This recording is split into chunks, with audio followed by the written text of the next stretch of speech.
Hi, this is Graham Plaster, the CEO and President of the Intelligence Community, LLC, and we run the LinkedIn group, the Intelligence Community, with now almost 32,000 people, and also theintelligencecommunity.com. And I'm honored to be here today on YouTube with Ronald Fino. He's a noted author and also has been undercover with the FBI and the CIA, and also has worked closely with the Putin administration and testified before Congress regarding the mafia. So he's got some great stories to tell and has recently published a book. So if you could, Ronald, just introduce yourself, and I want to know what's the best story that you can tell that would get people engaged from our audience with your book and would get them to want to go and buy it and read it. Well, thank you, Graham. By the way, it's an honor to be with you as well, and I'm glad that people like you are serving in our country and helping us keep the wolf away from the doors and all the problems that are befalling us. I mean, there's so many interesting parts of my book because it covers a lifetime of working undercover for the FBI and CIA. One of the interesting areas was just how really awkward we were in the past at avoiding being caught. One time, while in Buffalo, New York, where I grew up, I was riding in a car with an FBI agent, and no sooner did we come to a stop sign in downtown Buffalo, no less, and right across the street were two members of the Buffalo mob. Well, of course, I didn't know what to do or say, and then the agent didn't know what to do or say. We were caught red-handed. And finally, I went back to where I worked, which was a local union controlled by the mob. And when I got back, I went in and I told the secretary, "You're not going to believe what's happened. I just got picked up by the FBI, and they started questioning me, saying, 'Ronnie, you're a good kid. We're not interested in you. We're interested in others. We know you can be of help to us.'" And I said, what I told the FBI, just let me out of the car. If you want to talk to me, you talk to my attorney. And so no sooner did that finish with the secretary, I get a call from one of the mobsters that I had to meet him. So I was talking to the mobster, and he told me that you're going to have to go out and see the farmer. The farmer was the nickname for the boss of the so-called Magadino family of Western New York. Now I know I was in for trouble, so I took a ride out to see him, and I explained to him his name was Salvatore Frangimori, and I said, "Sammy," I said, "you're not going to believe this. I know it sounds strange, but they picked me up, taking a gamble that there were two agents in the car and that the mafia people had their eyes fixated on me and this FBI agent that was driving the vehicle." Then I went on to explain. I said, all I told them is, with the story I just previously said, and that that if you want to talk to me, talk to my attorney. Well, obviously he bought it, because I would have been killed on the spot if he didn't. But as time went on, I mean, we've always had a lot of problems. Everybody thinks that the FBI comes under their own reign. Well, that's not true. I mean, they fall under the Justice Department. And in most cases, the Justice Department's done a pretty good job. But every now and then, things fall through the cracks. And we had one U.S. attorney in Western New York who was just totally connected to a lot of mob contractors. As a result, a lot of mafia people were let off the hook and not prosecuted. And we even had a special agent of the FBI in that office, in the Buffalo office, fired because of this guy. I mean, that was the kind of power. And we had problems in politics. I mean, politics makes strange bedfellows. So as a result, I never did really get to testify in Western New York. I did testify in the John Riggi case, supposedly that's what The Sopranos is based on. And when I was teaching at the academy and with CIA classes, they would ask me what I thought of The Sopranos, fully knowing that I had worked that case. And I would explain to them, I said, to be honest with you, I never watched it. I never watched it. So I mean, there was a lot. Then, of course, they would ask me about John Gotti quite a lot. And I was teaching language classes also. I was teaching Russian and Russian translators, what to look for, and court preparation, but also how to. Where did you learn Russian? I learned it many years ago. Sure. A lot of that is still confidential. Where did you pick up one? A lot of that still remains confidential. Sure. Your bio says that you're the son of former interim boss of the Buffalo mob and Joseph Fino, and That's a pretty interesting transition. Are you able to talk at all about your transition from being the son of a mob boss to working for the FBI? Yeah, well, I was first recruited by the CIA at 23 years old as the result of lost documents or stolen documents that were taken back in the 60s by some students. And I happened to know a couple of them, of those students, and they wanted me to see what I could do to find out about those documents. And I did talk to the people, but the guy was so incoherent, probably from drugs. He was just totally out of it that I was never able to be of any assistance. But it created a road for me and for the CIA to have a relationship. Then there was this old OSS officer, Alphonse Hartl, who had worked with Averell Harriman in Russia during the Soviet Union, that became my mentor.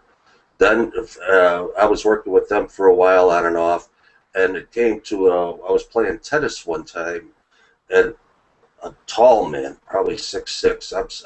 I was just about 6 foot, a little under 6 foot at the time, but he was very tall to me.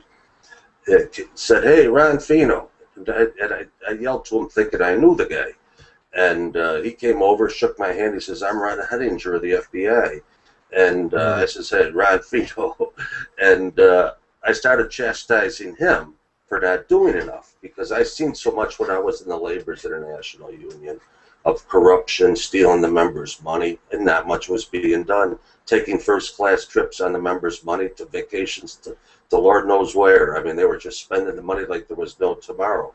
And that led to a relationship with the FBI. Of course, in those days, the FBI and CIA did not get along too well together. I hope they do today. I mean, we all had our little own fiefdoms. And here I am. Of course, I was a naive kid. What did I know back then? But that led to a long relationship with the FBI until such time I was uncovered in around 1989. And when that did take place, I ended up going to work directly for the FBI. I worked in those days under a personal services agreement. And for a while, I testified in a number of cases all over the country, because I got to know the organized crime families all over Chicago, Detroit, New York City, Boston, all of them. Cleveland, I had testified in there. I mean, it was all over. And eventually that led to what we were going to do was take over the Laborers International Union under trusteeship. But deals were made. Eventually they were allowed to self-cleanse themselves.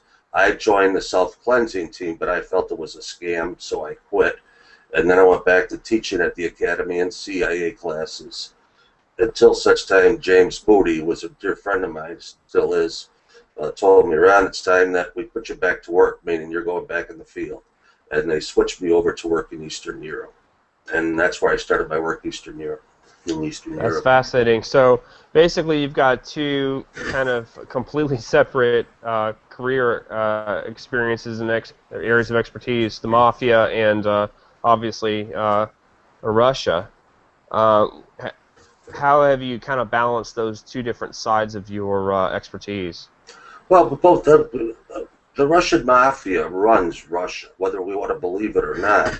They run Russia, and I got to be honest, to a large part, Cosa Nostra is still very, very much in power. They have not gone away. They're more sophisticated today. They know how to avoid staying out of jail. They pop up at various functions with public relations firms. They make sure they give to charities. They give to our military. They'll give whatever they can to make themselves an icon in the community. And as a result, the public thinks they're great people. Well, in reality, it's just a front, trying to protect their millions that they're still being made in various schemes, and including political corruption. Political corruption is something we have to deal with. It. If we don't deal with it, it's going to be the end of America. Really, it's that bad. We have to all work together to think about the other person. So your area of expertise is basically mafia across cultures. Yes, except I ended up getting into arms smuggling. Not that I did, but investigating arms smugglers, some Al-Qaeda affiliates that I became close to.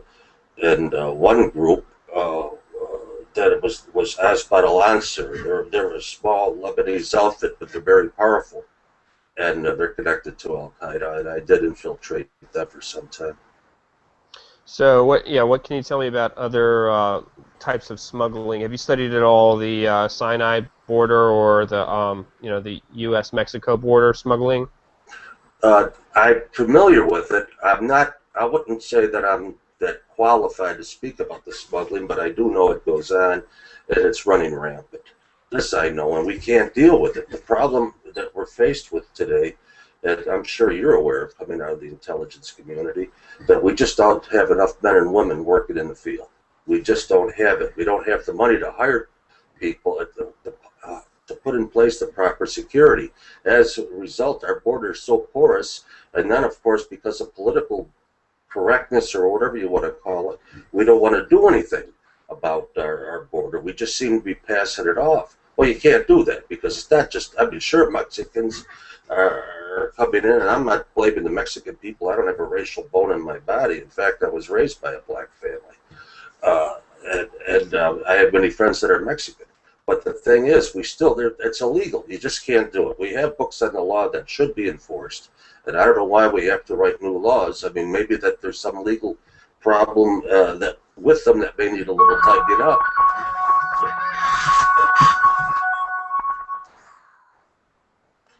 So yeah, no, those are interesting points. I think what I was getting at is, in some of the talks that I've been involved with in the Middle East, we've analyzed the differences between, and I would love to get your insight on this, the differences between human trafficking and a much broader problem of smuggling, which could be smuggling of arms, could be smuggling of humans, could be smuggling of narcotics. But smuggling in general is a very difficult thing to stop across borders, and of course it relates to, whether it's Russian mafia or Italian mafia.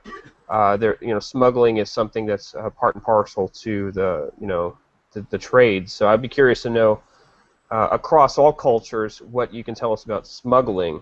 Is it addressed in the book, kind of on a larger scale?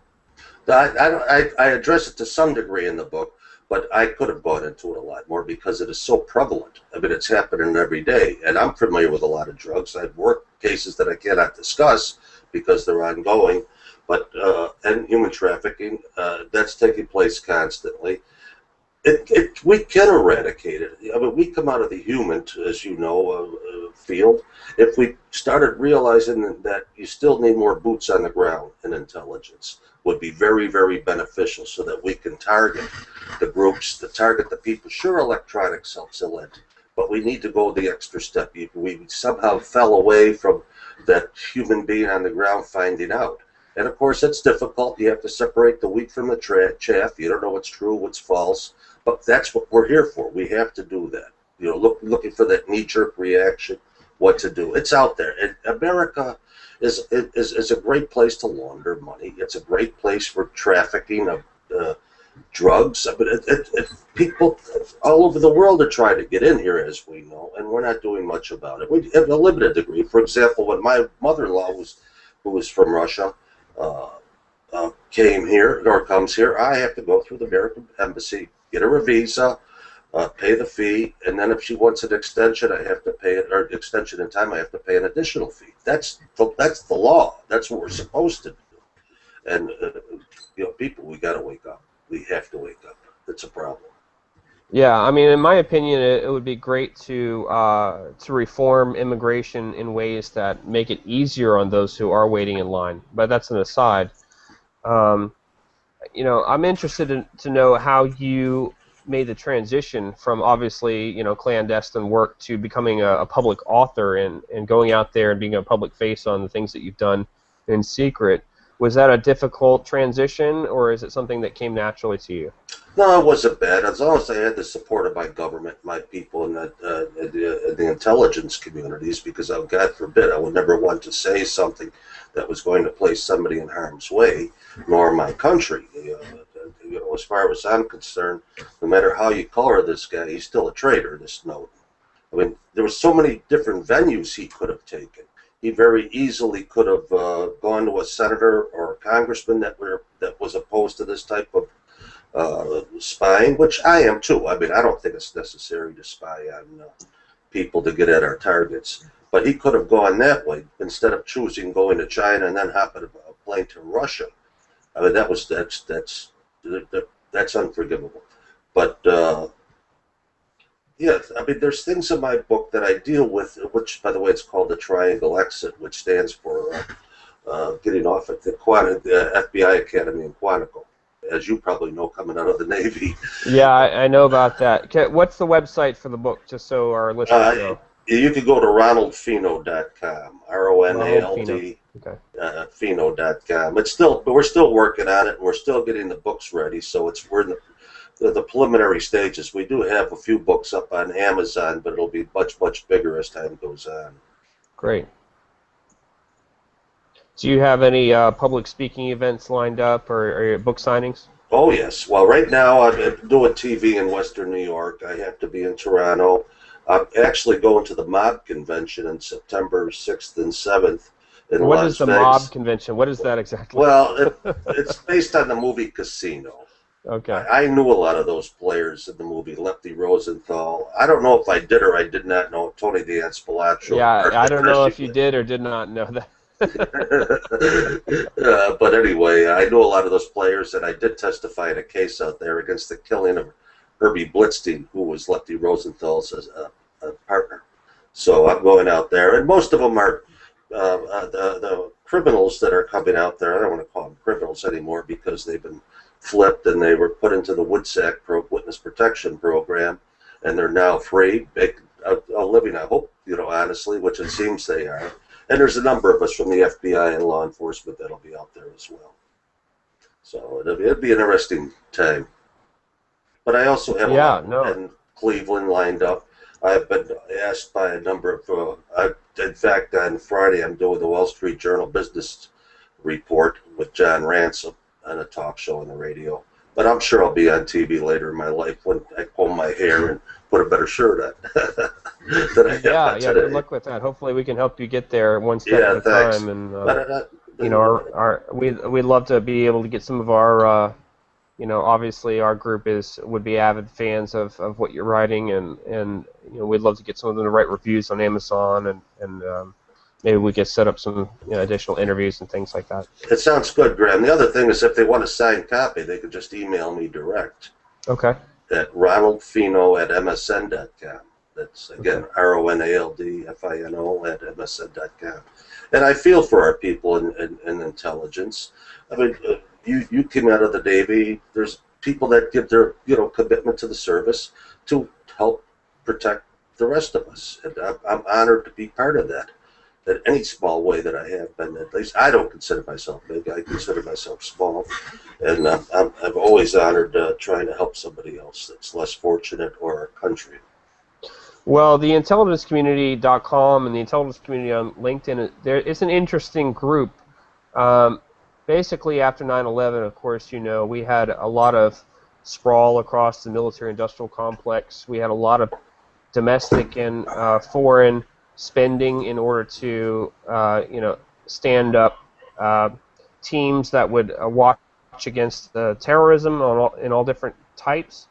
And I think that with the focus shifting towards the Pacific, away from the Middle East, we see some tectonic plate shifts, and so there's a lot of uneasiness with sequestration and how things financially are shaping up. And in our community, in the LinkedIn group, we have a lot of expertise in a lot of different sectors, and all over the world, people are looking and saying, okay, where are the opportunities going to come up, and how can I use social media to get myself into the right position for my next career. And that's especially true for those in the undergraduate programs that have sprung up since 9/11. The intelligence and national security majors now, and also the diplomacy and language majors, where these young professionals are looking to the intelligence community for their jobs. Meanwhile, in Washington, things are being slow-rolled with some budgetary concerns. So with all of that going on, we see in LinkedIn there's an incredible pool of talent, and there's an incredible hunger to serve, but some of the opportunities are starting to shift or to dry up. So with that in mind, what kind of advice or inspiration would you want to offer to our online community? Well, first of all, hang in there, because it has to shift back. I mean, this is our country. Right now, we've let our guard down, and I know that all of us will be pitching in to make it where we are safer than what we currently are, and that we have the means to protect this country. So no matter what politically is taking place today, it will change back. There's no question. The other thing is to make sure you stay clean. Please keep a clean record. There's just no way these agencies or corporations out there are going to hire you if you have any impediment in your background.